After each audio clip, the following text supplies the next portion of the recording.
Je m'appelle Magali Bonavia et je suis la directrice de l'Institut européen de journalisme de Paris. Donc nous sommes là aujourd'hui avec Laurent Jaoui, qui est responsable du programme du cursus journalisme de sport de l'IEJ Paris, pour vous le présenter. Et nous serons accompagnés d'intervenants qui soient soit des guests, on aura la chance d'avoir leur boulot tout à l'heure, et puis des intervenants évidemment de qualité qui sont également professeurs au sein de ce cursus. Donc Laurent, peut-être que tu peux parler un peu de ton travail sur ce cursus-là. Comment tu as organisé les choses sur cette 4e et cette 5e année, puisqu'il faut avoir au moins un bac+3 pour rentrer en cursus de journalisme de sport à l'IEJ.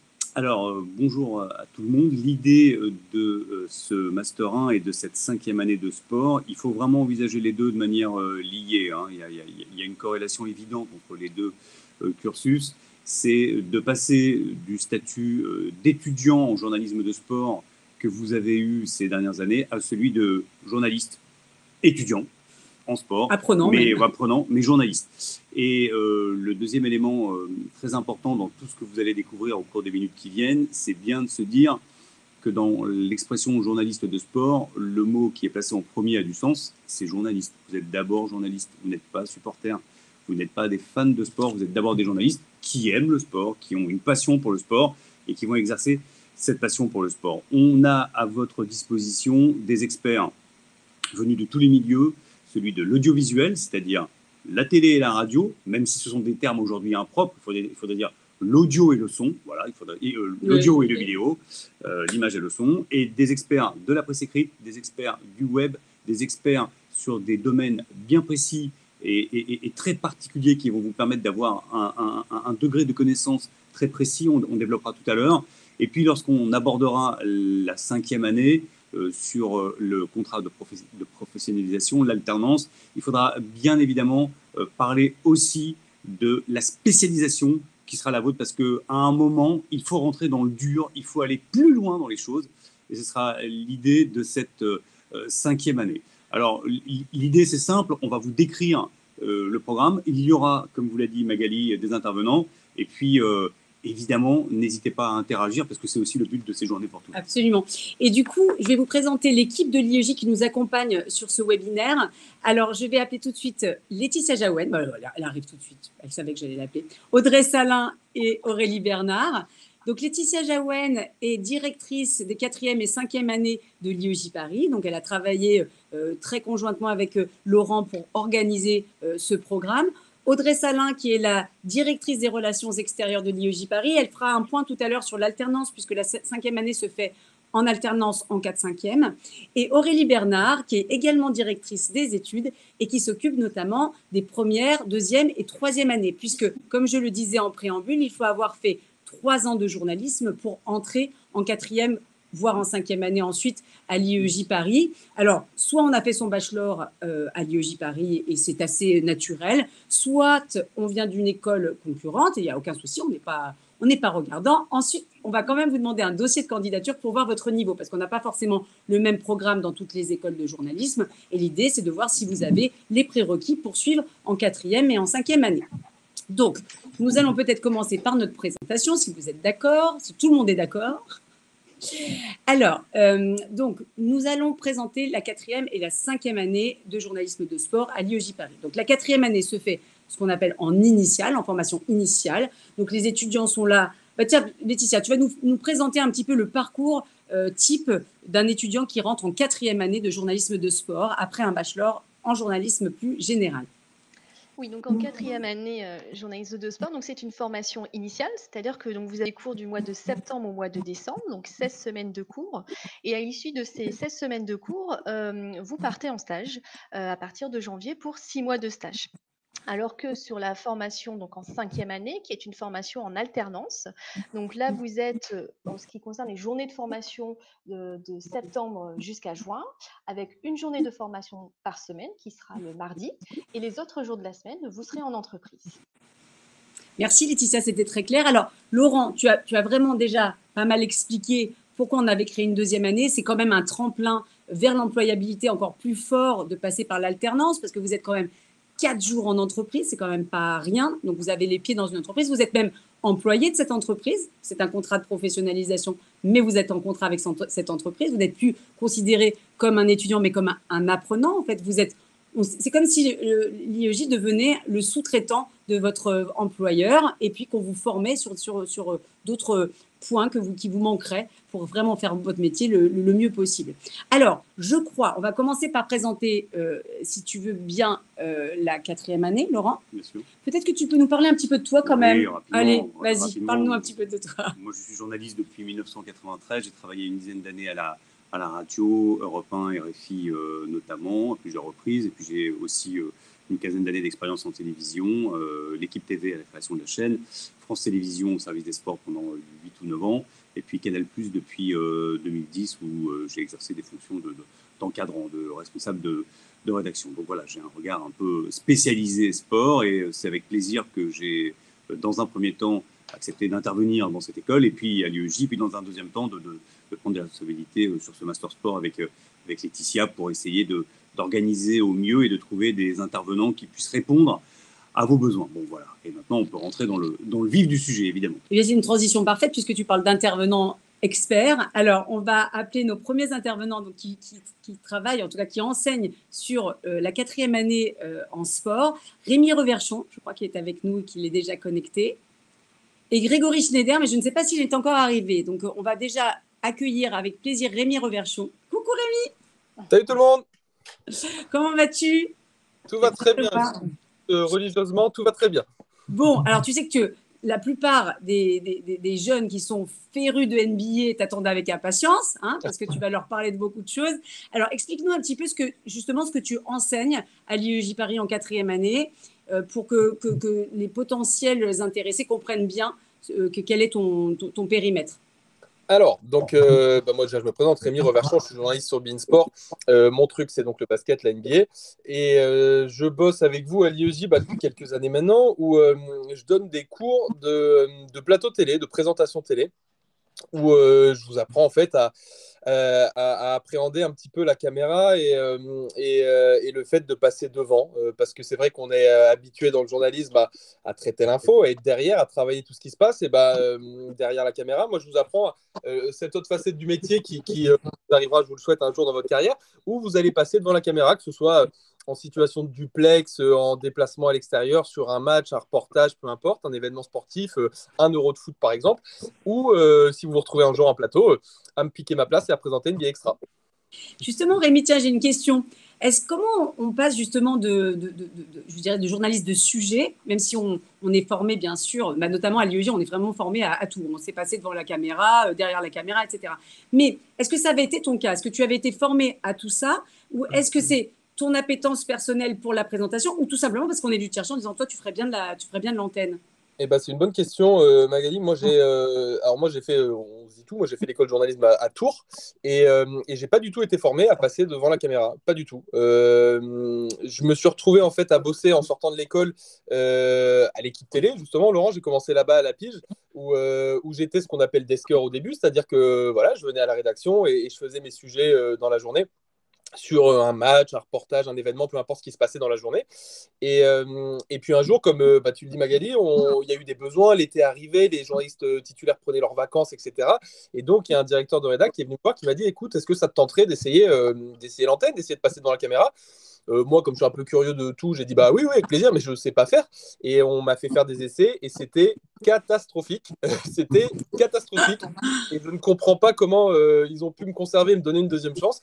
Mais petit à petit, ils m'ont fait confiance. On a bossé. Il y a des gens qui ont pris le temps de me prendre un peu sur l'oreille et de bosser sur mes textes, sur ma façon de me tenir, sur ma façon de m'exprimer, sur ma façon de m'habiller surtout. Et j'ai appris l'antenne comme ça. Mais à mon arrivée dans la rédac, ça m'a manqué. J'avais pas cette formation-là, moi. Donc, bon, évidemment que toi, tu estimes que c'est important qu'on apprenne ça à l'école. Mais justement, est-ce que tu peux nous expliquer un peu comment ça se passe un cours de présentation avec toi à l'IEJ Paris? Qu'est-ce que tu tentes de transmettre? Est-ce que moi, j'ai la réponse, mais ce serait intéressant que tu expliques un petit peu ça à nos auditeurs d'aujourd'hui. Alors déjà, ce qu'il faut savoir, c'est qu'il y a un matos qui est top, c'est-à-dire il y a plusieurs studios qui sont à disposition et on fait les cours dans les studios pour pouvoir bosser concrètement. C'est un cours qui est hyper hands-on, comme on dit en anglais, hyper pragmatique, c'est-à-dire qu'on va pas gratter, je vais pas me mettre au tableau et vous allez gratter sur vos feuilles. Non, non, c'est pas du tout l'idée, c'est qu'on sera en petit groupe et que dans chaque cours, je vais faire passer chaque étudiant sur un thème. Alors, on va avoir une progression au fil du semestre, c'est-à-dire qu'on va commencer par ce qu'on appelle le plateau de situation, c'est-à-dire un plateau qui sera enregistré devant la caméra, que vous mettrez dans un sujet. Puis après, on va progresser vers le duplex, travailler la notion de direct, tout ce qui peut aller avec le direct. Puis après, on va travailler le plateau, vraiment. Et à chaque cours, je vous donnerai des petits exercices, des petits travaux. Vous allez m'écrire, bah, je vais t'envoyer, toi, tu seras mon envoyé spécial à Los Angeles pour couvrir le match des Lakers, toi, tu seras mon envoyé spécial au PSG pour couvrir le match de Ligue des Champions. Et vous aurez un petit 20 minutes pour m'écrire un duplex. Et 20 minutes plus tard, vous passerez devant la caméra, devant toute la classe, à faire votre duplex. Donc, c'est un cours hyper pratique. Alors du coup, ton cours, il est en français, on est bien d'accord. Tu parlais de NBA tout à l'heure, donc, et je sais que tu as travaillé aux États-Unis. Est-ce que tu... Bon, je vais faire une transition, tu sais avec qui après. Mais est-ce que tu peux nous expliquer pourquoi c'est important aujourd'hui de parler anglais, notamment, et pas que d'ailleurs anglais, mais notamment anglais en étant journaliste de sport?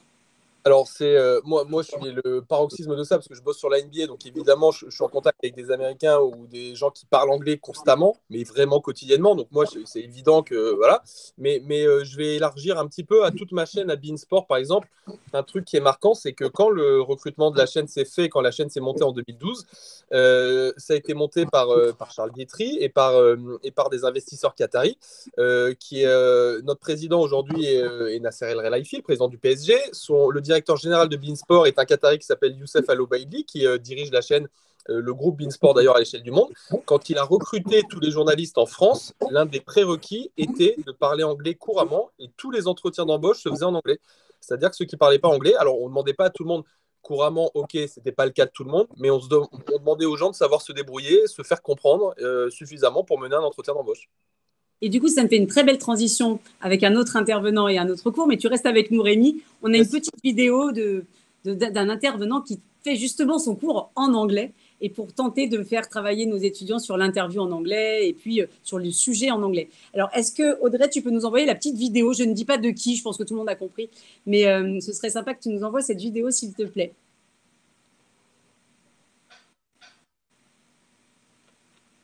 Elle est là, oui, je pense.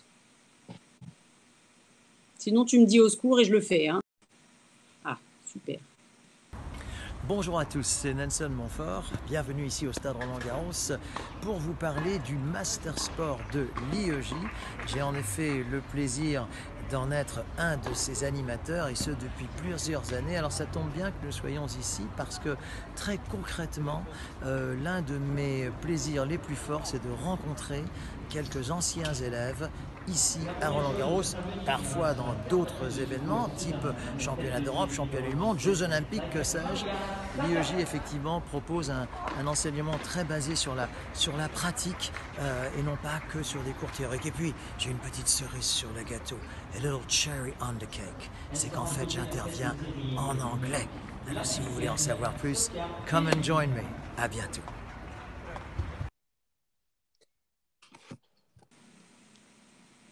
Hop. Alors, c'est quand même quelque chose d'avoir des cours avec Nelson Montfort, quand même, Rémi. Alors, justement, Rémi, on parlait donc de présentation, etc. Donc, c'est vrai qu'à l'IEJ, évidemment, on a cette partie-là, mais on a aussi passé derrière la caméra, c'est-à-dire faire des sujets, etc. Peut-être que Laetitia, tu peux parler un peu de ce cours-là, que Rémi, évidemment, ne traite pas directement, puisqu'il est plutôt dans l'incarnation. Mais est-ce que tu peux nous expliquer un petit peu comment on forme nos étudiants aussi au sujet, au desk et à la télé en règle générale? Oui, tout à fait. Sur le module télé, donc on a les cours de TV plateau, dont Rémi encadre. On a aussi des cours de TV sujet et de TV commentaire.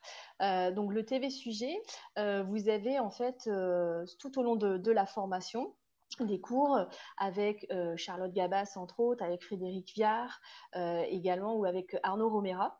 Et l'idée, c'est d'abord de vous apprendre à écrire le sujet, puis ensuite de monter vos images. Et puis au fur et à mesure, on va vous demander d'aller sur le terrain et de tourner vous-même vos sujets, de réaliser des sujets. Donc au début, on va vous demander de réaliser des petits sujets de 2-3 minutes pour, en fin de la formation, de réaliser un petit magazine de 15 minutes avec les sujets de chacun sur une thématique. Donc la thématique est annoncée, choisie en début d'année. Parfois, c'est sur les sports de combat. Parfois, ça va être des sujets sur, peut-être là en ce moment, ça aurait pu être sur l'euro, sur le foot. Chaque année, le sujet change. Et l'idée, c'est de vous faire vraiment travailler au fur et à mesure les bases pour obtenir un bon sujet. Alors, je rebondis sur ce que tu dis, Laetitia, et sur ce qu'a dit Rémi tout à l'heure. C'est-à-dire qu'évidemment, il y a du matériel pour cela. Les étudiants ont à disposition ce qu'on appelle le magasin ici. C'est un endroit où on peut récupérer des caméras pour aller faire son tournage. Donc, on a beaucoup de caméras pour nos étudiants et qui peuvent aller faire leur tournage, venir à l'école, remonter et monter leur sujet, etc.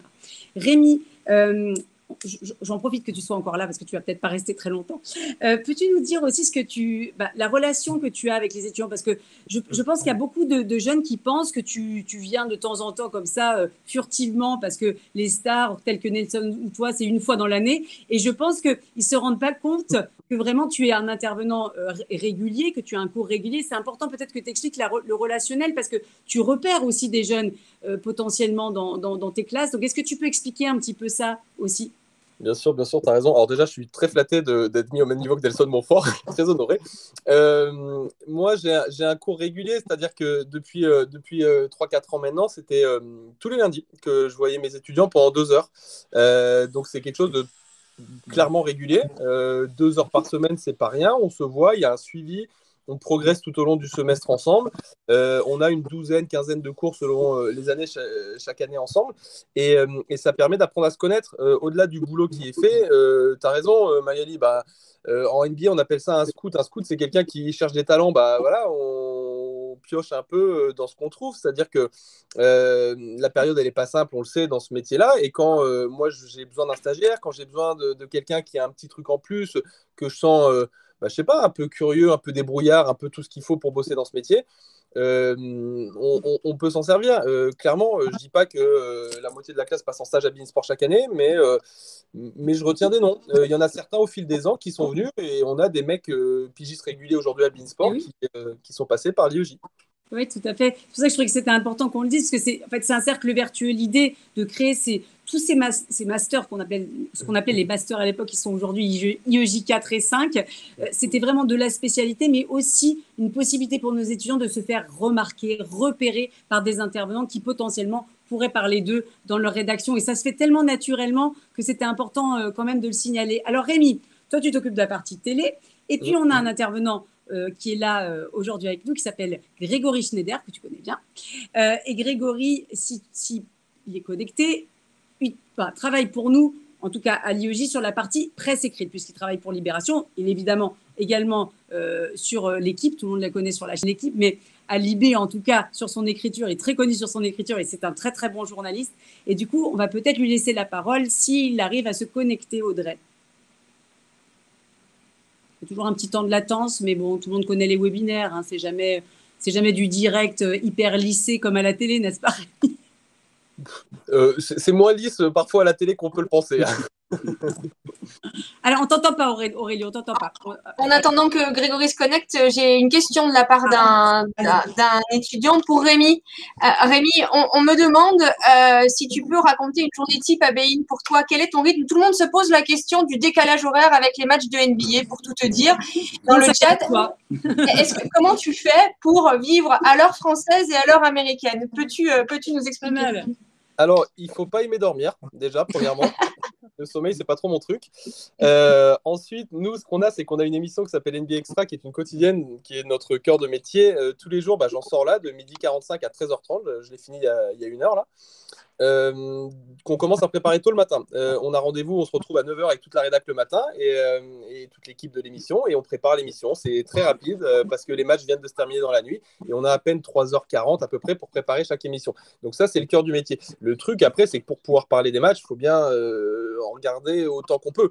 Alors, je ne vous cache pas que le problème de la NBA, enfin, c'est pas le problème, c'est le plaisir de la NBA, c'est qu'il y a des matchs tout au long de l'année, jour par jour. C'est pas comme le foot où c'est le week-end. La NBA, c'est tous les jours des matchs. Donc, il y a un moment où, évidemment, il n'est pas possible de regarder tous les matchs la nuit et de faire toutes les émissions les journées, sinon ça ne fonctionne pas. Mais le principe, c'est d'essayer de regarder les gros matchs et sinon d'avoir son petit réseau d'informations, c'est-à-dire que j'ai mes sites d'information américains, j'ai mes résumés en vidéo qui me sont communiqués, j'ai des sources d'informations qui peuvent venir des réseaux sociaux, Twitter par exemple aussi. Et on épluche tout ça avec toute la rédac le matin pour construire la meilleure émission possible. Et justement, dans votre équipe sur NBA Extra, vous êtes combien en tout? Je ne parle pas que de ceux qui sont à l'antenne, de tous ceux qui bossent justement pour produire cette émission. C'est énorme, énorme. En termes de journalistes, on est 8 par jour à bosser là-dessus. Les 2 personnes de l'antenne, plus le consultant, qui est souvent Jacques Monclar, plus ce qu'on appelle les chefs d'édition, qui sont les mains ouvrières de cette émission, un poste qui est sous-estimé dans le journalisme de chef d'édition, qui est celui qui construit une édition. Toutes les interviews, les images, tout ce que vous voyez dans une émission, ce sont les chefs d'édition qui les préparent. Et à côté de ça, il y a une quantité de gens que vous pouvez pas imaginer, les monteurs, les gens en régie, les cadreurs, les assistants son, le réalisateur, une maquilleuse, un coiffeur. Chaque jour, on avait déjà compté, il y a une 50aine de personnes qui sont impliquées dans la réalisation d'NBA Extra. Oui, c'est énorme. Et ce qu'il faut quand même souligner, Rémi, c'est qu'au sein de cette école, tous les métiers que tu décris et dont tu soulignes l'utilité, vous sont dispensés. Oui, il y a des cours d'édition, on vous apprend à écrire un conducteur, on vous apprend à monter des sujets comme Rémi l'a dit, mais on vous apprend aussi à être de l'autre côté parce qu'il y a une réalité économique que vous devez entendre. C'est quand même de l'autre côté de l'écran, c'est-à-dire en régie, qu'il y a aussi du travail et qu'il y a des débouchés et qu'il y a des contrats. Et c'est le sésame, le contrat. Et c'est quand même aussi en tant que chef d'édition ou de journaliste de fabrication que vous pourrez trouver des contrats et devenir à terme, je vous le souhaite, rédacteur en chef adjoint ou rédacteur en chef.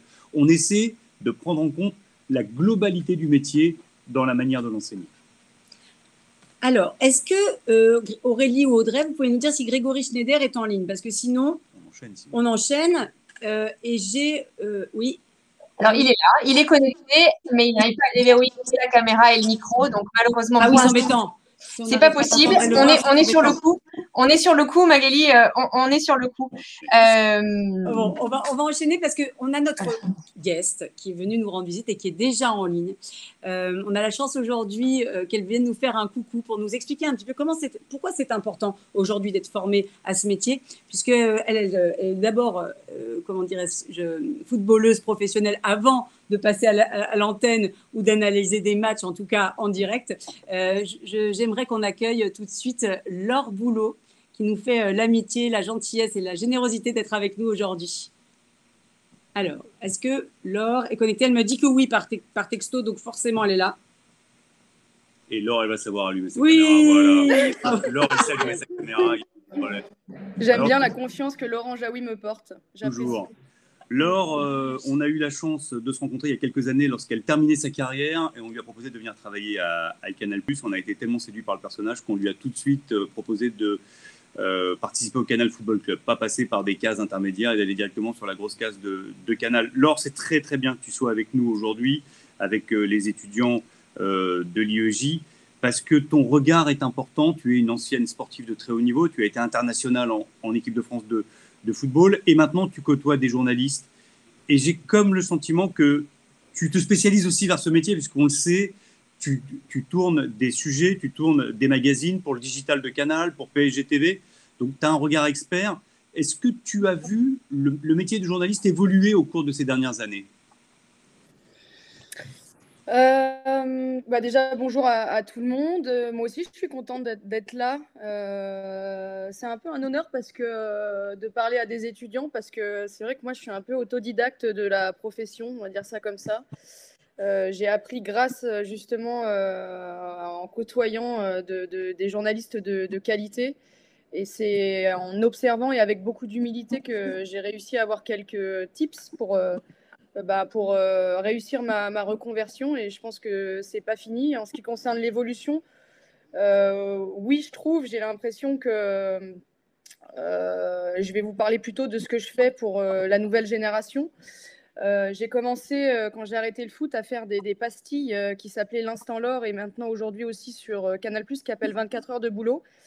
Et j'ai bien vu que dans la rue, on me reconnaissait, on va dire, la moitié et la génération un peu plus ancienne pour le Canal Football Club, on va dire vraiment la télévision. Mais c'est un exercice que j'aime beaucoup. Et d'un autre côté, j'ai vu que j'avais une cible assez incroyable de jeunes sur des formats complètement différents qui sont des formats plutôt dynamiques où on switch d'un endroit à un autre. Les jeunes, j'ai l'impression qu'ils aiment bien les choses qui sont un peu dynamiques, regarder quand ils ont envie de regarder. Les inside, évidemment, ce côté un peu décalé, pas forcément hyper propre,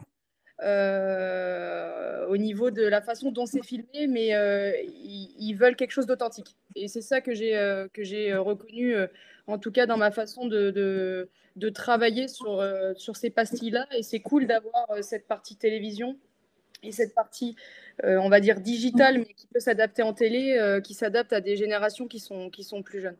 Alors Laure, elle est modeste, elle ne dit pas qu'elle fait quand même énormément de choses. Vendredi soir à Jean-Bouin pour le Sacre des Parisiennes, elle a fait un live Twitch pendant 90 minutes, pendant tout le match. Laure, je veux dire par là, et c'est intéressant qu'on t'entende sur ce sujet-là, c'est que toi, tu es au contact, tu l'as dit, d'une génération plus jeune, aussi bien qui te regarde, mais avec qui tu travailles, et tu as remarqué, je pense, l'extrême polyvalence de ces jeunes gens avec lesquels tu es amené à collaborer.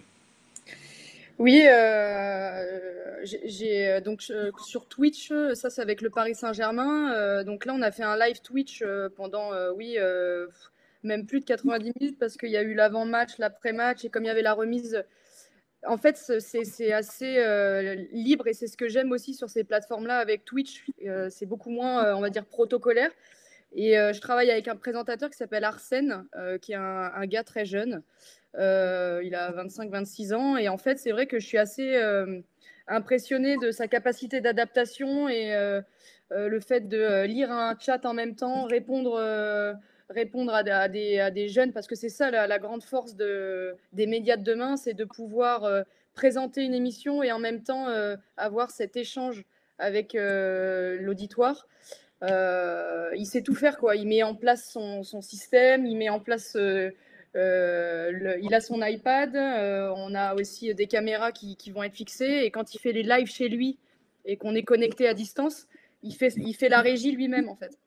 Et donc, en fait, on est un petit peu les couteaux suisses du journaliste. J'ai tendance à dire ça, mais c'est la vérité. C'est vrai que c'est ce à quoi on forme à l'IEG. Alors, Rémi, peut-être que tu peux nous dire aussi si, justement, à Bein aussi, hein, c'est bien, on a Canal et Bein, dis donc. On est amis. Dis-nous un petit peu ce qui se passe aussi sur les plateformes. C'est quand même intéressant ce qui se passe. Et il faut être partout aujourd'hui pour être vu. Donc, la télé, c'est une chose, mais il faut être aussi sur ces plateformes et sur ces réseaux. Est-ce que tu peux nous donner ton sentiment à ce sujet-là, justement ?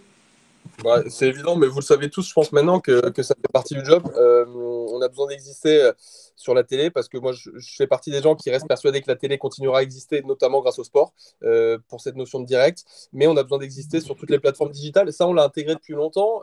Nous, Bein, on a mis du temps à s'y mettre, c'est vrai.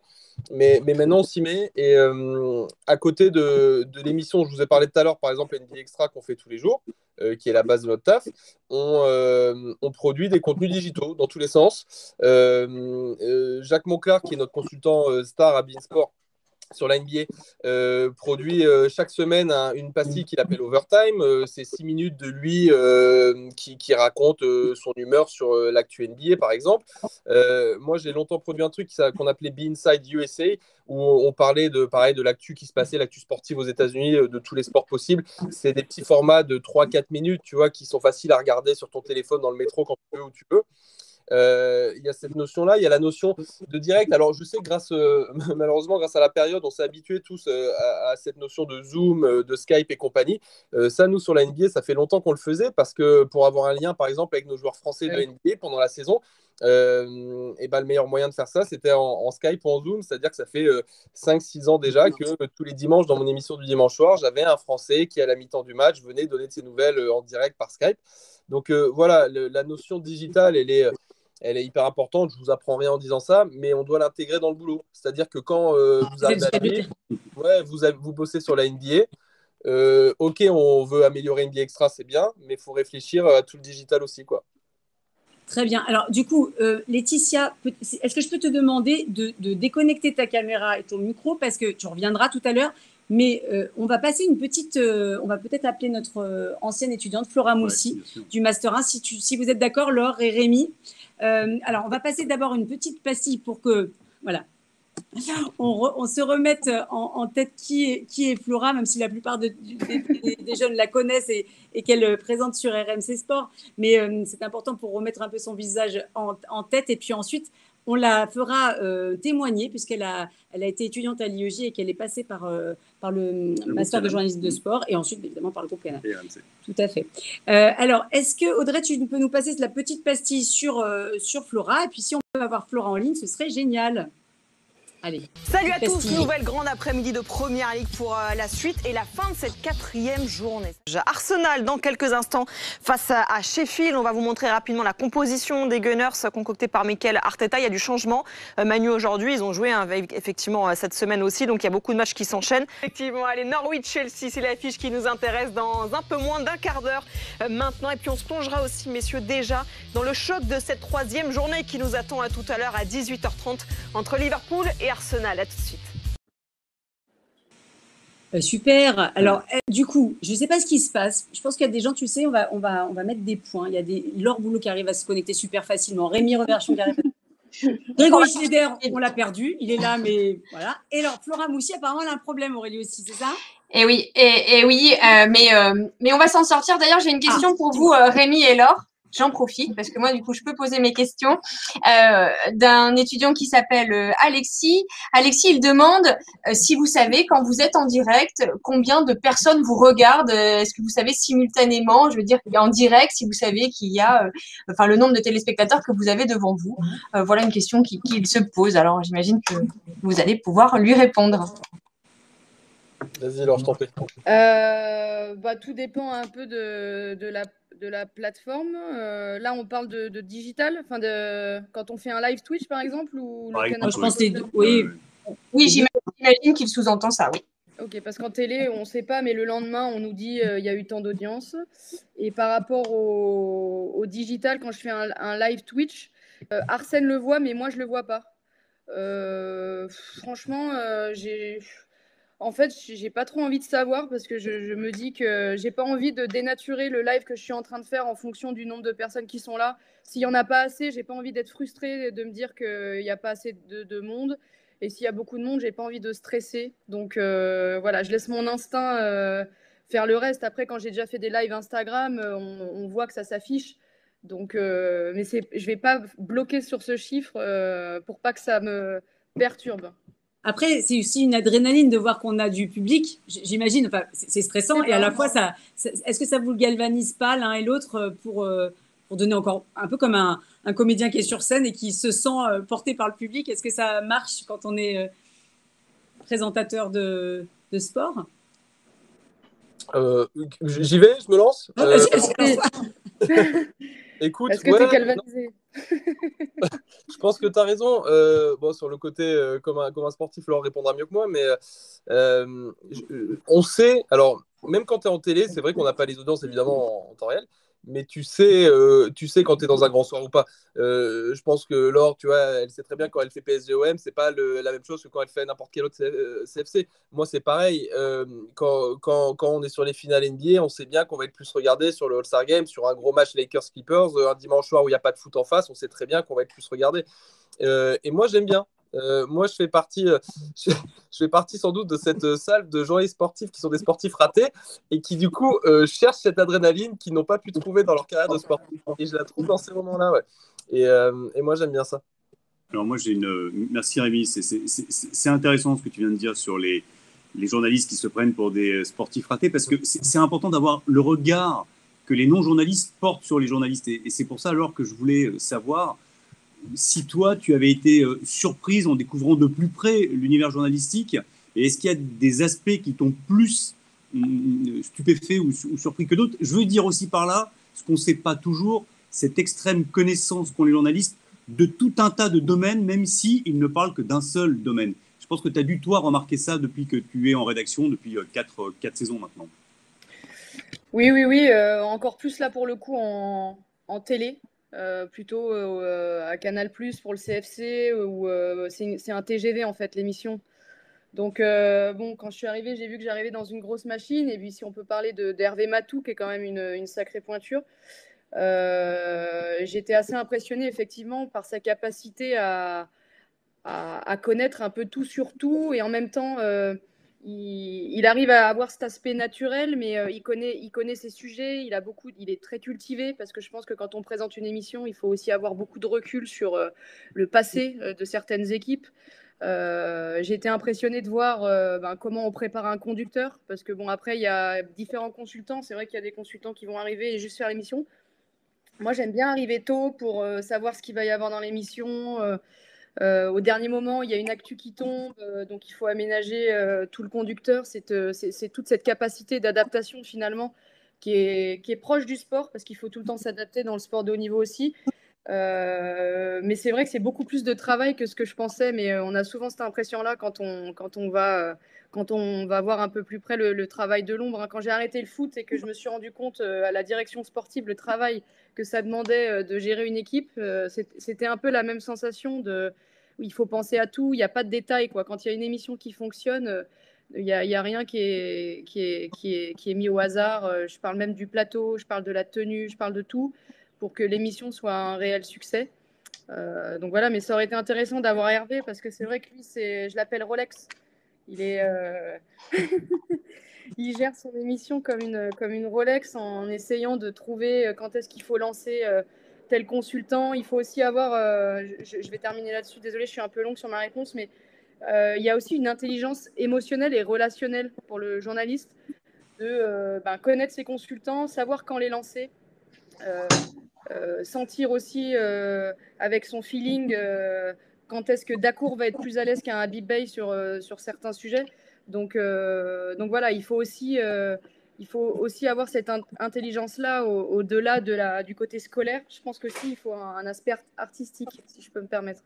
Ça nous renvoie, merci Laure, à ce qu'on disait au début de ce webinaire, en l'occurrence que vous êtes des journalistes avant d'être des journalistes de sport, et qu'on va tester vos connaissances tout court, pas juste vos connaissances sportives, vos connaissances tout court. Il y aura des cours de culture générale et des cours de culture sport pour savoir si vous connaissez l'histoire du sport. Ce qui est très important pour en parler, il faut connaître le passé. C'est obligatoire, et je pense que c'est très important que ce soit Laure qui dise ça, elle qui a découvert, même si elle s'en doutait, j'en ai aucun doute, de plus près l'extrême connaissance que doivent avoir les journalistes de sport. Oui, c'est un peu déstabilisant aussi de voir que moi j'ai fait du sport, j'ai fait du foot à haut niveau pendant 20 ans, et Hervé il connaît 100 fois mieux mon sport que moi-même. Enfin c'est un peu horrible, mais c'est la vérité, il faut l'admettre.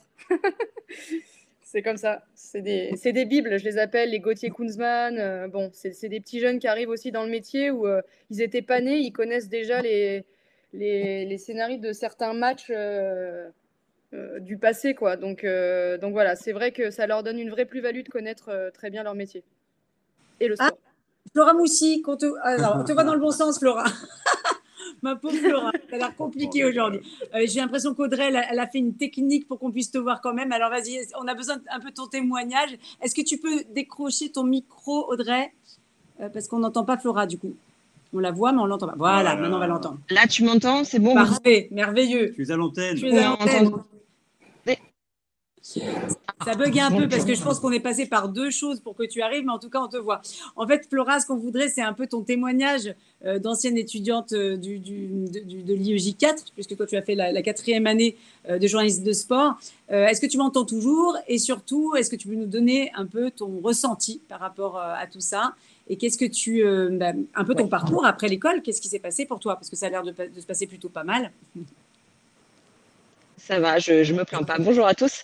Moi, j'étais arrivée en 3e année en entrée directe à l'IEJ. J'avais fait une licence de lettres juste avant, et je m'étais plutôt dirigée sur la presse écrite, d'où la licence de lettres avant. Et finalement, en master sport, et sur la diversité en fait, de ce qu'on propose quand on est en master sport, c'est-à-dire que moi qui dirigeais vers la presse écrite, quand on m'a proposé de faire des plateaux télé où je me disais non, c'est pas pour moi, c'est vraiment pas ce que j'ai envie de faire, de découvrir en fait justement toutes ces facettes différentes du métier, parce qu'on se dit bah moi je serais plus presse écrite, moi je serais plus radio, et au final dans le master sport on a la chance de pouvoir faire tous ces médias en même temps, que ce soit la radio, la télé, la presse écrite, le reportage, on peut tout faire en fait en même temps, et à ce moment-là on comprend si on est fait ou pas pour quelque chose. Voilà, on se dit bah tiens, peut-être que là je m'étais pas à diriger pour aller sur la présentation télé à la base, et puis finalement ça marche bien, donc on se dit pourquoi pas. Donc j'ai fait ce master sport. Moi à l'époque c'était Messoud Benterki qui donnait les cours de présentation télé. Je suis rentrée en fait à Infosport directement en pige, juste à la fin de mon master, très très vite. Il y a eu un entretien, etc. Ça s'est très bien passé. Je suis restée 3-4 ans à la pige là-bas à Infosport, où je faisais comme Rémi du desk au début, parce que je pense qu'on passe un petit peu tous par là. Il ne faut pas non plus penser que dès qu'on sort de l'école, on va tout de suite avoir le job de nos rêves et se dire je vais présenter telle émission ou écrire directement un papier dans l'équipe qui sera publié le lendemain matin. Ça se passe pas comme ça. Il y a un temps d'adaptation. Il faut faire sa place dans les réactions dans lesquelles on passe. Et c'est comme ça que j'ai évolué après à Infosport, la présentation au fur et à mesure, parce que ça s'est fait d'opportunités comme ça. Et puis, j'ai quitté Infosport il y a 3 ans maintenant et Canal pour rejoindre RMC Sport, où je fais donc la première ligue tous les week-ends. Mais là encore, moi, je suis spécialisée là sur la première ligue, mais j'ai fait tellement de choses différentes à RMC Sport, présenter de la gym, du basket, du tennis, de l'équitation, on fait tout. Et pareil, parce que je regardais un petit peu les commentaires là sur le chat, des gens se disent, moi j'adore le football, donc je veux faire ça et tout dans le foot. Il ne faut pas se dire que il faut pas se restreindre à un sport quand on fait du journalisme sportif, parce que ça va tellement vite en fait qu'on peut nous proposer plein de trucs différents. Et si on vous propose de faire un plateau tennis et que vous n'aimez pas le tennis, il ne faut pas se dire non, parce que si on dit non, et après c'est des portes qui se ferment, et on est capable de tout faire en fait. C'est pas parce qu'on n'aime pas un sport qu'on n'est pas capable d'en parler. Et justement, c'est aussi ça qu'on nous apprend à l'IEJ. On nous apprend à s'intéresser à tout, à tous les sports. On ne nous a pas fait travailler que sur du football ou que sur du tennis, qui sont les sports à peu près principaux. On nous a fait travailler sur tout. Et c'est ça aussi qui fait la force, en plus des intervenants qui nous permettent d'avoir un petit pied déjà presque dans le métier, parce que comme le disait Rémi, bah oui, c'est une façon de se faire repérer aussi, c'est une façon de... Et moi je le dis parce que aujourd'hui tous les stagiaires ou presque qui arrivent à RMC Sport viennent de l'IEJ en fait, et c'est une vraie réalité, c'est vrai. À chaque fois je suis étonnée parce que j'en croise mais tellement qui sont passés par l'IEJ en fait, et je me dis bah... C'est pas toujours d'ailleurs. C'est que c'est bon signe, c'est que l'école elle marche bien. Oui, c'est vrai. Je me suis rendue sur le campus d'Altis il y a quelques temps. Et en fait, j'étais avec la directrice de la com de BFM TV qui me faisait visiter. Et en fait, elle me dit, mais tu connais plus de monde que moi, c'est pas possible. Parce qu'en fait, on est passé par RMC, on était passé. Je voyais à chaque fois des anciens étudiants. Donc, c'était assez cool pour moi, parce que franchement, c'est ce qu'on veut, c'est que vous réussissiez à la fin. C'est-à-dire qu'on vous met les meilleurs intervenants pour que vous soyez prêts à ce métier qui n'est pas facile. On ne vous attend pas avec un tapis rouge, donc il faut que vous soyez prêts. Et Rémi le disait, parler anglais aussi. Enfin voilà, c'est un métier difficile. C'est passionnant, mais il est difficile, donc il faut s'y préparer. Alors, merci beaucoup. Si tu as fait ton petit témoignage, on va te laisser, parce que du coup, on va rappeler d'autres personnes. Merci infiniment, Flora, d'avoir été avec nous. Merci à vous. À très vite, en tout cas. Rémi, est-ce que tu restes un petit peu avec nous? Tu devais peut-être vaquer, donc tu nous dis. Eh ben, allez, je peux rester encore 5 minutes jusqu'à 15h20. Allez, reste avec nous 5 minutes. Alors, on va reprendre un petit peu notre présentation, oui. si tu es d'accord, Laurent. Donc, on a fait le point. Là, on n'a pas eu Grégory, qui nous parlera de la presse écrite. Bah, écoutez, c'est pas grave. C'est pas grave. On essaiera de faire une petite vidéo qu'on enverra après. Oui, je ne sais pas. On va trouver le moyen de le faire parler à un moment donné. Alors, du coup, on va parler de notre Master 2, de notre 5e année, que tu as échafaudé cette année, parce qu'on s'est rendu compte que c'était quand même un tremplin vers l'employabilité que de faire de l'alternance. Je pense que Laure à Canal ou Rémi chez Bein voit de plus en plus d'alternants, de jeunes qui sont là. Alors, les nôtres sont 4 jours en entreprise et seulement 1 jour à l'école. Donc, c'est un vrai tremplin. Ils font vraiment partie de la rédaction. Donc, est-ce que tu peux nous expliquer un petit peu ce que tu as prévu pour cette 5e année, puisque c'est ce qui va intéresser le plus, je pense, nos auditeurs. Je vais faire vite pour que vous puissiez ensuite intervenir et poser des questions. L'idée, c'est une hyper spécialisation. Là, pour le coup, vous serez 4 jours en entreprise dans une rédaction, RMC Sport, à Canal+, il y en a déjà 2 qui sont à Canal+, au service foot, au service sport mécanique, il y en a un troisième, je crois, au service rugby, et un jour avec nous à l'école le mardi. Aller plus loin dans la découverte, devenir des experts, être sur une sorte de passerelle idéale entre le monde de l'entreprise et le monde de l'école pour terminer sa formation et sa spécialisation. Concrètement, on va toujours plus loin. En radio, il y a le reportage, le portrait, etc. Là, on va plus loin. On va même faire du podcast. En télé, on a fait des sujets en Master 1. En 5e année, on va faire des portraits moyen format, voire long format, des enquêtes. On va essayer de faire de vrais portraits avec tout un travail en amont de calage, aller toujours plus loin dans l'information, aller plus loin dans l'angle, aller plus loin dans la tenue d'un angle. C'est vraiment un exercice de professionnalisation ultime qu'on vous propose. En presse écrite, on va, avec un journaliste de l'équipe qui s'appelle Yoann Aubois, vous proposer d'apprendre à écrire des portraits, des enquêtes, de faire des questions-réponses sur 5-6 000 signes. Ça veut dire que c'est quasiment une double page dans l'équipe. Hein. Donc vous voyez, c'est vraiment l'étape du dessus. Et puis à côté de ça, il y a d'autres petits modules très importants qui vont vous apporter quelques tips, comme on dit en mauvais français, des cours de brand content, c'est-à-dire être capable de travailler aussi pour des marques, parce que ça peut vous arriver. Vous pouvez être sollicité par des marques pour leur faire leur contenu. Donc là, il y aura un spécialiste qui s'appelle Lionel Rousseau, qui travaille pour la Française des Jeux, qui pourra vous divulguer des conseils dans cette discipline-là. Il y a aussi des cours de Media Club. On sera avec le responsable des contenus de l'OL, qui va vous expliquer comment aussi on peut travailler de manière journalistique pour un club professionnel. Et Dieu sait qu'il y a des débouchés dans cette filière-là. Il y aura des cours également d'Explore, c'est-à-dire le journalisme 360, cette capacité qu'on a aujourd'hui à faire de l'écrit, à faire du son, à faire de l'image et à faire de l'infographie. Donc vous connaissez sûrement la série L'équipe Explore. Celui qui l'a initié à l'équipe, Rémi Fier, sera avec vous l'an prochain pour vous apprendre à faire ce qui est quand même le truc ultime en journalisme. Il y aura des cours de digital, on en a parlé avec Laure tout à l'heure qui tourne 24 heures de boulot, on en a parlé avec Rémi. On vous apprendra aussi à tourner à destination du digital. Ce n'est pas la même chose qu'en télé, ce sont d'autres formats, ce sont d'autres codes, d'autres manières de restituer. Et ce sera le responsable du digital de Canal+, Sébastien Audou, qui interviendra. Et puis aussi, puisqu'on est quand même dans une période connectée, on est abreuvé de chiffres, et Rémi, qui vient du basket, sait que c'est un sport où les statistiques sont très, très, très importantes. On a décidé de faire des cours de data journalisme. Ça paraît comme ça un peu abscon, mais c'est hyper important de savoir se retrouver dans tous les chiffres qu'on a à notre disposition pour essayer de vulgariser et d'en donner une vision précise et, j'allais dire, d'extraire la substantifique moelle pour les gens qui nous suivent. Et ça, ces cours de data journalisme, c'est assez nouveau. Je pense qu'on est l'une des seules écoles à proposer un format comme celui-là. Voilà donc cette 5e année. C'est une année pour les spécialistes. Vous allez devenir des experts du sport. Alors, du coup, on aura tout à l'heure Mathieu Lille-Palette qui fait ce cours de data journalisme en ligne. Rémi, est-ce que tu as quelque chose un peu à dire sur ce programme qui, tu as vu, très dense? Est-ce que tu as des choses Est-ce que tu as l'impression qu'on est plutôt bon là sur cette 5e année? Est-ce que tu as l'impression que cette présentation est complète?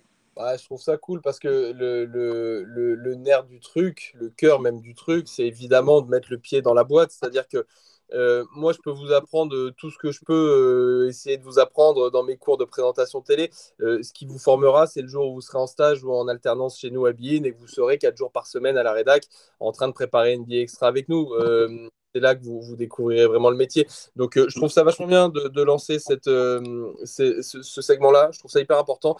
Et je rappellerai juste avant de vous quitter aussi, comme moi, je vous donne des cours de plateau télé. C'est vrai, ce que disait Laurent tout à l'heure, c'est un plus. C'est important. C'est une formation supplémentaire. Mais, mais c'est vrai que le cœur du métier, et je le répète, chez nous en télé, là où il y a le plus de débouchés, c'est cette spécialité qu'on appelle être chef d'édition. C'est un métier qui est méconnu en télé. Et vous avez tout intérêt à vous renseigner là-dessus et on vous apprendra à l'IEJ à devenir chef d'édition parce que c'est là où vous aurez le plus de débouchés et c'est un métier qui peut paraître ingrat comme ça mais qui en vrai l'est pas du tout. Donc renseignez-vous là-dessus, ça vaut vraiment le coup. Merci beaucoup Rémi d'avoir été avec nous, même plus longtemps que ce qui était prévu. Donc je te remercie infiniment. Donc Audrey va te repasser pour que tu puisses sortir comme ça, tu vois. En attendant qu'on enchaîne, il y a une question, Laure, qui apparaît Rémi. Beaucoup là, dans le live tweet. Donc, dans le chat, il faut qu'on te la pose absolument. Il y a énormément d'étudiants connectés qui nous demandent s'il n'est pas compliqué d'être, cette fameuse question en journalisme, objectif, évidemment, sachant que tu as passé une grande partie de ta carrière au sein d'un club. En l'occurrence, on voit un maillot derrière toi et puis je crois même avoir vu Kylian Mbappé. Répond sur cette question qui, évidemment, ouais, voilà, on le voit, qui est évidemment est toujours celle qui anime tout le monde. Est-ce qu'on peut être objectif quand on a appartenu longtemps à un club, en l'occurrence le Paris Saint-Germain? Alors moi, je pense que oui. Mais c'est une super question parce que ça a été un véritable... c'était un peu un stress et même, voire même un challenge quand j'ai commencé avec Canal. Quand on m'a annoncé, et c'était avec Laurent, je me rappelle, c'est vrai que cet entretien, c'était assez incroyable, que j'allais faire le Canal Football Club. Sur le coup, bien évidemment, j'ai accepté parce que j'étais super contente. Et puis après, quand la première émission arrivait, j'ai commencé à me poser toutes les questions qui pouvaient me stresser et à savoir, est-ce que les gens ils vont pas penser que j'ai l'étiquette PSG et que je n'arriverai pas à parler objectivement. Et en fait, j'étais tellement obnubilée par cette volonté d'être neutre que ça m'a pas posé problème, honnêtement. C'est vrai que j'ai fait des impasses sur certains sujets, et je vais vous expliquer pourquoi. Parce que je faisais les instants l'or, j'avais un contrat avec le Paris Saint-Germain, donc j'avais quand même un lien contractuel avec le PSG, et c'est sûr que si on parle d'un cas Rabiot, par exemple, qui était hyper compliqué, hyper tendu avec la direction, on est 5 consultants, il y a des moments où je vais passer mon tour, mais j'avais aucun problème à dire le PSG a fait un très mauvais match, ce joueur-là n'est pas au niveau, je pense, c'est pas un bon latéral, ou peu importe. Mais c'est vrai que c'est un exercice, mais en faisant le CFC, ça m'a pas posé problème. Et pour vous dire, j'ai les lives. Et c'est ça qui est drôle, c'est que je me rends compte que en fonction de pour qui je travaille, je change de casquette. Donc quand je fais un live pour le Paris Saint-Germain, évidemment, je dois remettre une casquette de personne qui regarde un live PSG, donc plutôt très Paris Saint-Germain. Et quand je repasse avec le Canal Football Club, c'est ce côté un peu performance qui me pousse à être dans la bonne case. Donc voilà, donc j'y arrive. Après, est-ce que c'est facile? Non. J'ai pas envie de dire allez l'OM, mais pas de problème à dire que... et je sais que par moment, je vais me faire insulter par certains supporters, mais si l'OM fait un super match, Sampaoli est top, il y a un effet du coach qui marche bien, je me rends compte que la passion que j'ai pour le foot est plus importante que mon appartenance au Paris Saint-Germain.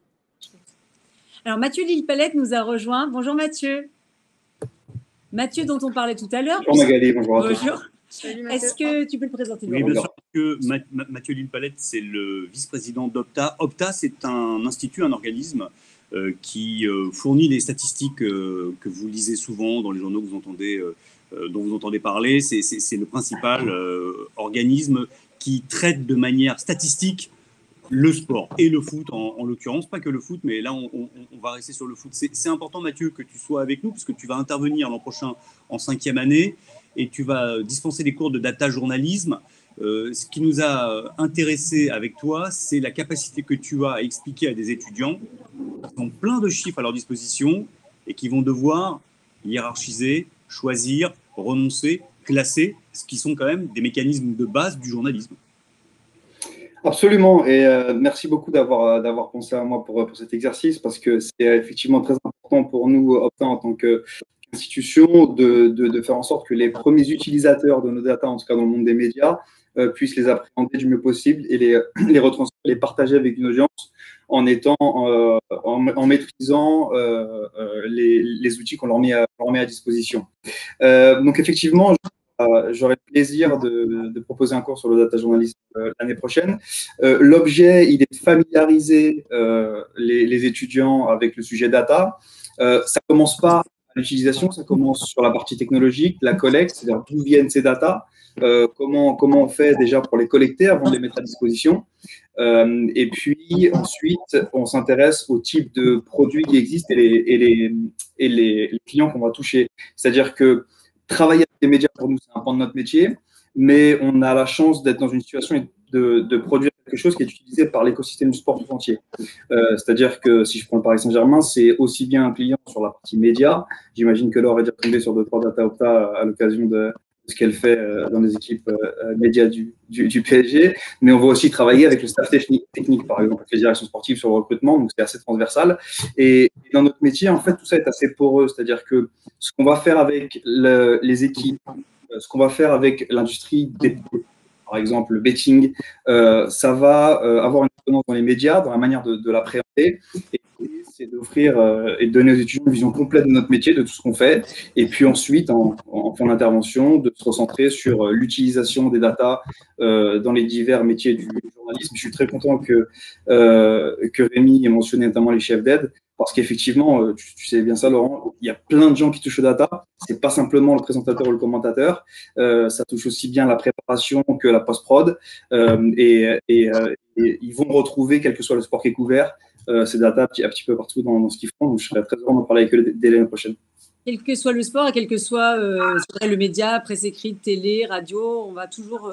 Toujours. On en aura besoin de plus en plus. On est connecté. On a besoin de ça, Magali. Alors, Laure, qui est notre guest quand même sur tout ce merci encore infiniment Laure, n'avait pas prévu non plus de rester si longtemps parce que finalement on est un petit peu plus long que prévu. Donc Laure, si vous avez des questions, chers auditeurs, n'hésitez pas à les poser à Laure avant qu'elle parte parce qu'elle a vraiment envie de répondre à toutes ces questions. Alors Aurélie, est-ce que tu as des questions pour Laure? Eh bien oui, on croule sous les questions pour vous, Laure. Hein. Vraiment, nos étudiants, nos futurs étudiants ou nos étudiants actuels qui s'orientent vers le journalisme de sport sont ravis de vous avoir. Ils ont des tonnes de questions, notamment comment vous voyez, vous, aujourd'hui, l'organisation des clubs, la vie des clubs, leur vision des médias en tant qu'ancienne joueuse pro et maintenant en tant que journaliste. Comment vous voyez l'évolution de ces clubs-là? Comment je vois l'évolution des… Pardon, désolé, ça a coupé. Pardon, est-ce que vous êtes surprise de voir comment s'organisent les clubs aujourd'hui, la vie des clubs, leur vision des médias, quand vous tournez l'émission 24 heures, votre émission 24 heures de boulot, par exemple? Alors, il y a deux choses. Donc, je fais des insides au Paris Saint-Germain via Paris Saint-Germain TV. Donc, ça, c'est différent. C'est les médias du club. Donc, ce que je peux vous dire sur comment évoluent les médias clubs, c'est assez énorme. Ils ont complètement évolué et encore plus le Paris Saint-Germain parce qu'ils ont une volonté de devenir au niveau international presque une entreprise mondiale. Donc je me suis rendu compte qu'en fait, ils maîtrisaient tout, que ce soit le digital, le reportage, les insides, ils suivent l'équipe, ils font TikTok, ils font Instagram et ils font YouTube. Donc voilà, j'ai souvent vu des équipes débordées parce que justement, les médias en demandent de plus en plus parce qu'on se rend compte que pour toucher un peu tout le monde, que ce soit le site internet, les réseaux sociaux, YouTube, etc., il y a quand même besoin de beaucoup de matière. Et j'ai remarqué que les clubs avaient besoin de plus en plus de jeunes journalistes qui savaient un peu tout faire. Et je précise, Laure, qu'il y aura un cours en 5e année de Média Club dispensé par Jérôme Papin, qui est un ancien journaliste qui aujourd'hui qui a longtemps travaillé à Eurosport et qui aujourd'hui est à l'OL, responsable de tous les contenus audiovisuels de l'OL. Il viendra le mardi vous expliquer ce qu'on attend de vous dans un club, puisque les clubs recrutent des journalistes pour s'occuper de leurs médias et c'est un endroit avec énormément de débouchés. Ouais, il y a beaucoup de travail dans les clubs, c'est vrai. Et il y a beaucoup de… je pense qu'il y aura besoin de plus en plus de salariés dans les clubs pour répondre à la demande des médias pour le monde entier de ce qu'un club de foot. Laure, encore une petite question, si vous avez encore le temps. On me pose la question de savoir comment vous voyez le football féminin aujourd'hui, comment il peut se développer davantage. Il est en train de se développer. C'est quoi l'avenir du football féminin pour vous? L'avenir du foot féminin, il est compliqué parce que je pense que évidemment il y a eu des avancées incroyables sur le foot et notamment grâce à Canal, j'en profite pour le dire, parce qu'ils ont misé sur la diffusion de la D1. Il y a eu cette Coupe du Monde en France où on pensait que ça allait générer peut-être un peu plus que ce que ça a généré, si je peux me permettre. Donc, je pense que médiatiquement, il faut aussi que le foot féminin travaille à tous les étages, et je pense à la Fédération française de football pour créer un environnement attractif pour les médias. Et je pense notamment à un championnat avec un peu plus d'homogénéité et de régularité, parce que on dit ouais, il faut que le foot féminin soit médiatisé, mais c'est une phrase un peu trop simple à dire. Et c'est pour ça que je pense que médias et institutions doivent bosser main dans la main pour expliquer les problématiques et essayer de travailler ensemble. Et moi, je pense que tant qu'on n'aura pas un championnat où on n'aura pas que Lyon et PSG qui gagnent 6-0 presque tous les week-ends, on va avoir du mal à créer une économie du sport, notamment avec les médias. Si on prend exemple sur l'Angleterre, où je pense que l'évolution du foot féminin va commencer à être vraiment incroyable. Ils ont homogénéisé leur championnat. Bon, déjà, ils ont la chance d'avoir des équipes très connues du style Chelsea, Arsenal, Manchester United, City. Donc déjà, pour le grand public, c'est facile de s'y intéresser. Et en plus de ça, ils ont fusionné avec la ligue professionnelle, et notamment les droits télé. Les droits télé du championnat anglais qui sont énormes pour les garçons. Il y a une petite partie qui va pour le foot féminin, un pourcentage, qui permet le développement un peu plus global de la ligue et du championnat. Je pense que la base est là, et Laurent est bien placé, je pense, pour en parler, parce qu'il a suivi ce dossier de près. Moi, je souhaite que le foot féminin s'envole, mais c'est pas que la télé qui va faire envoler le foot féminin. Je pense qu'on attend trop justement de la télé, et que c'est aux institutions de régler les problèmes de fond. Très juste, je n'ai rien à ajouter. Merci beaucoup, Laure. Merci surtout d'avoir été avec nous, parce que ça a été un petit peu plus long que prévu, et je sais que vous étiez très occupés aujourd'hui. Donc, merci beaucoup d'avoir pris le temps de nous rejoindre. Et j'espère, alors j'en profite parce que j'ai plein de monde qui écoute, j'aimerais vraiment qu'à la rentrée, vous veniez faire une masterclass auprès de nos étudiants de journalistes de sport. Ce serait vraiment génial. Comme ça, on aurait tout le temps de poser des questions. On sera là que pour ça. Donc, voilà. Je vous le dis devant tout le monde, comme ça, vous ne pouvez pas me dire non, en fait. Non, ok, ça marche en fonction de non, mais voilà, de toute façon, vous avez répondu oui avec une telle générosité tout de suite. Donc, merci infiniment, en tout cas, d'avoir été avec nous aujourd'hui. Et puis, je vous promets de pas vous oublier pour la rentrée, pour que vous veniez vraiment en présentiel, parce que j'espère qu'on aura plus Covid, plus ces masques, etc., et qu'on pourra tout faire en présentiel, et qu'on pourra poser des questions. Faut que je vienne au cours de statistiques, ça m'intéresse. Ah bah, voilà. Pourquoi pas. Avec Mathieu. Tu seras la bienvenue, Laure. Merci. Aucun problème. Au revoir, Laure, à bientôt. Il me casse la tête. Merci à tous. À bientôt, merci beaucoup. Allez. Alors, je vais faire un petit topo quand même pour savoir comment l'IEJ Paris. Alors, sachez d'abord que la 4e et 5e année de journalisme de sport n'est accessible que si on a fait 3 ans de journalisme avant, un bachelor. Pour entrer à l'IEJ, donc, tout d'abord, un entretien de motivation. Alors, il faut que vous vous connectiez, enfin que vous envoyiez un mail à info@iej-paris.com pour avoir un entretien de motivation. Puis ensuite, si l'entretien se passe bien, vous aurez accès à l'examen d'admission. Si vous rentrez en 4e, voire en 5e année, il faudra aussi déposer un dossier de candidature. On vous expliquera tout ça pour voir votre niveau, si vous avez les prérequis pour entrer en 4e et en 5e année. Et à l'issue de tout ça, eh bien, on vous dira si vous avez, oui ou non, une place à l'IEJ. Alors, sachez que la 5e année est en alternance. Donc, l'idée, c'est également de trouver une entreprise. Alors, Audrey Salin, qui est la directrice des relations extérieures, est là pour vous aider, pour vous accompagner, pour vous coacher. Elle va aussi vous connecter avec les entreprises qui cherchent des alternants pour la rentrée. Voilà. Alors, est-ce que tu as, Laurent, quelque chose à ajouter sur cette présentation du cursus de journalisme de sport de l'IEJ Paris? Soyez curieux, soyez motivés à l'idée de faire ce métier. N'hésitez pas à poser des questions, c'est ce qu'on nous demande. Et puis, gardez 2 choses très présentes à l'esprit. Ce métier, c'est à la fois une extrême distance. Il faut être loin des gens, loin des choses, savoir garder cette distance respectable. Et en même temps, une très grande proximité, s'intéresser aux gens, être proche des gens, ne jamais hésiter à les relancer. C'est une double commande. Être très proche et très loin, ou très loin et très proche, comme on veut. C'est ça, le journalisme. Et c'est ce qu'on va vous apprendre à l'IEJ Paris. Soit directement, en sortant de terminale, vous rentrez et vous faites votre bachelor et vous continuerez en 4e, voire en 5e année. Et puis sinon, si vous avez déjà un bachelor, vous pouvez nous rejoindre directement en 4e année. Et puis, vous ferez votre 5e année en alternance. En tout cas, je vous remercie infiniment d'avoir été avec nous aujourd'hui. Merci à tous nos invités aussi, qui ont été généreux et qui ont répondu à toutes vos questions. Et puis, si vous voulez d'autres infos sur l'IEJ, si tout n'est pas très, très clair, et que vous avez encore des questions, info@ioj-paris.com. C'est exactement la même adresse que si vous voulez postuler. Voilà, je vous dis à très vite. Au revoir. Au revoir.